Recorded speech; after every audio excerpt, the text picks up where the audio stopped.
Okay, man, here's that truck. Here's under the running boards down here. This is actually, truck's super clean.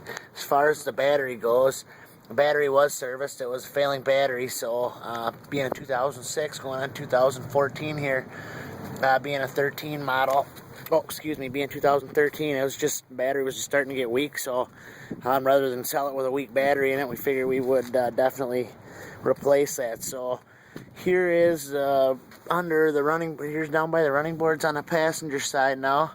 Hopefully you can see those okay. I see we're a little out of focus there for whatever reason. But there's the running board there. Maybe I can get a better angle here where it won't. Yeah, really, man, the truck's quite clean. Not a lot of rust. Tires are very good. Looks like